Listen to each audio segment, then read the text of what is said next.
What's up, guys? Mason the Brock Henderson here. This is Season 2, Episode 1 of the vastly inferior to The Walking Dead, Fear the Walking Dead. Um, the reason I say that is because that's what everybody says about this show. They're like, oh, it's not as good as The Walking Dead. Here's my opinion. It's apples and oranges. The one thing that I really liked about the first season is that they tried to do their own thing. They didn't try to make it The Walking Dead. They didn't try to make it a show about survival. They're making it a show about the apocalypse is happening right now. What are we going to do about it? And it is a bit more involved in the characters. The interactions between them, all that stuff. It is not like The Walking Dead at all. And that's, to be honest, that was my one concern coming to this new season, is that because now we're getting farther into the apocalypse, it's going to become more like The Walking Dead. I don't want that to happen. And so far it hasn't. Still dealing with the characters themselves, dealing with them coming across other people. What are they going to do about it? Because in The Walking Dead now, it's like pretty much everybody you come across is like, don't trust that guy because everything going on with Negan's group right now is like, we can't trust anybody unless we put them through rigorous like scrutiny and stuff. So you still got that where what's her face, Alicia's talking to this guy, not even realizing that he could possibly be manipulating her, and throughout the entire episode, everybody who's been watching The Walking Dead is just like, you're an idiot. But they don't know, we're still early on. And then the final thing is just the walkers aren't as vicious. That's kind of a criticism. And to be fair, I don't mind the fact that they're a bit slower than the walkers on The Walking Dead because it's still early on. The walkers that we see on The Walking Dead have been around for how many years? Like 5, maybe? 5 or 6? So it makes sense that they're going to move a bit faster than the walkers in the show because they're more hungry than these fresh walkers who just turned. They're not really hungry at that point. So they're not going to be like chasing after this meat because they don't want it that bad. Whereas all the walkers in The Walking Dead are like, meat, I haven't had meat in 2 years, coming at you. But there are a lot of moments though where in The Walking Dead, the characters would have been dead already. Because in The Walking Dead, most of the time they come up from behind you. If they grab you like this, you're dead. Like, neck bite, you're done. These walkers are like, I'm going to grab you and just kind of hug you for a second so you have a chance to get away. Okay, you're good. Now hit me in the head. Okay. They weren't as deadly as the walkers in The Walking Dead. I don't know if that's by design or if they're just... I don't know. I can't think of any good reason to have them do that. Grab them from behind, be right there for the neck bite, and then just not bite them on the neck. I'm confused. Either way, though, we did have a few of those moments. There was a moment that I hope they touch on a bit more, where Nick is underneath the boat, and he gets up under it and inside, and is like grabbing the log that they had. And then a walker like busts out, or I can't remember if he opened the hatch or whatever, but Walker's coming to get him, and he's like holding it off, and then Travis is calling from outside, and all of a sudden the walker just stops and looks through the holes in the boat, and just stops attacking him. I'm just like, wait, what? Because we've never had walkers just stop attacking in The Walking Dead. So what if this is something new? What if we're learning more about these walkers? We have no idea how they operate in water because we've never been around, like, not just in water, but in like the ocean. How, if there are a bunch of walkers in the ocean, can they swim? Are they going to drown? If they don't drown, what happens? It raises a lot of questions I hope they're going to touch on, but this is one in particular where it's not just the walker was not deadly. He was holding it off, although not as convincingly as I would have liked, but it just stops attacking him and starts looking at the hole. I'm just like, is there a way to distract them that we don't know about yet?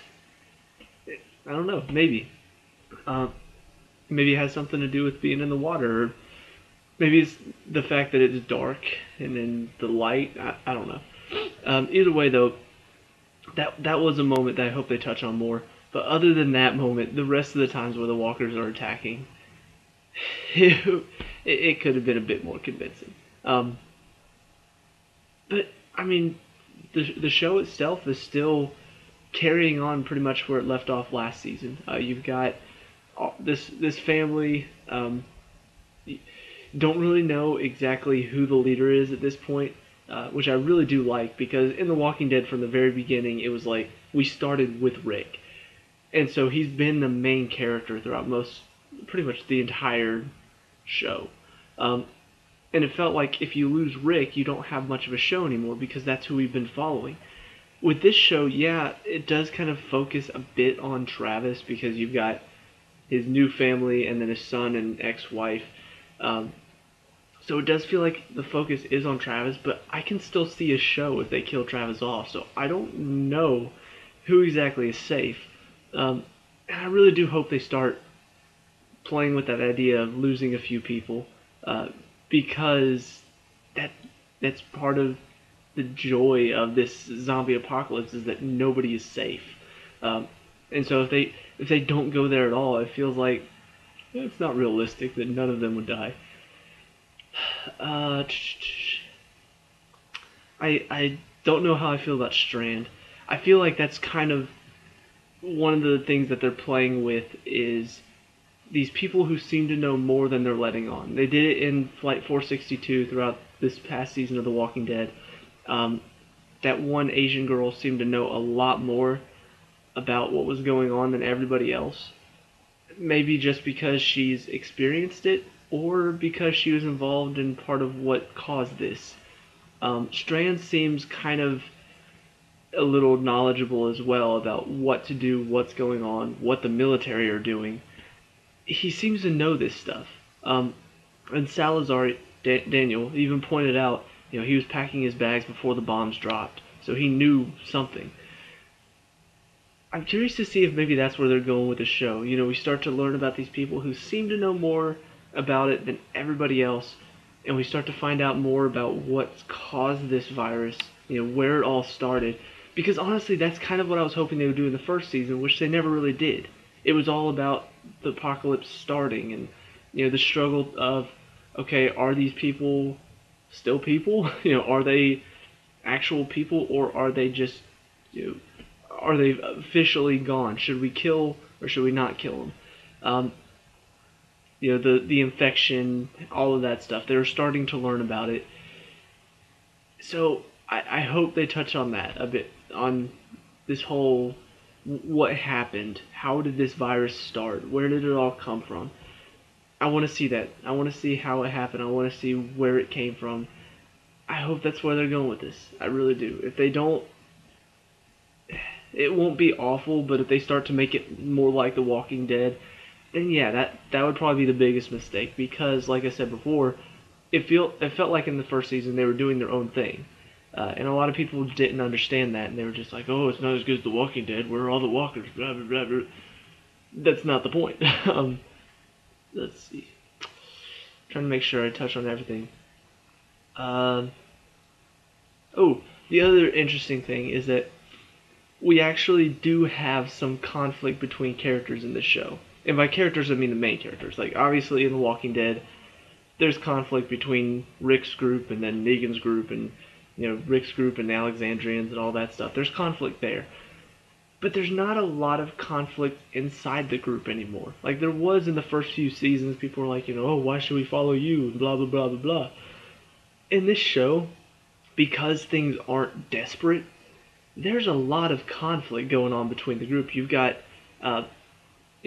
Chris just doesn't want to talk to Travis. He's done. He doesn't want anything to do with them. They're kind of uneasy about Strand. They were kind of uneasy about Daniel in the first season, and you can still feel a bit of that uneasiness whenever they're talking. But I think they've come to respect him.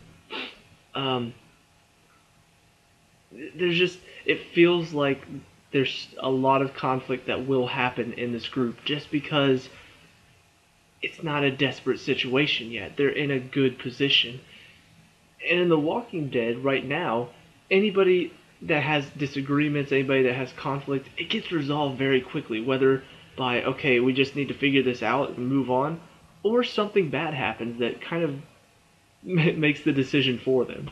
So I like the fact that we are going to get a bit more of that conflict.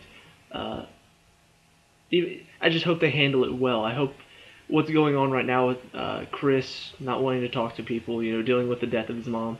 I hope that's not dragged out so much to the point where I'm just like, oh my god, Chris, move on. But I do hope they do kind of touch on it a bit more, and don't just make his character there just for the sake of he's mad at everybody. But yeah, they're doing some interesting stuff. It was a bit slower in this one, but I think they're building up a lot of what's going to happen this season. Seeing the other boat shot up at the end, and then seeing I think it was L.A. getting bombed just because oh, these walkers are everywhere, and so the military just comes in and bombs the place. That's kind of ridiculous. Something we didn't see in The Walking Dead was how are people handling it? Oh well, let's just bomb the crap out of it. Seriously, there could still be living people there. Who cares? Just bomb the crap out of it. It's like, wow, that's kind of ridiculous. Um, but yeah, it was interesting. It was good. It was still keeping in line with what I want out of Fear the Walking Dead. So I enjoyed it.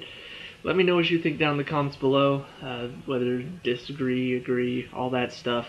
What do you want to see this season do?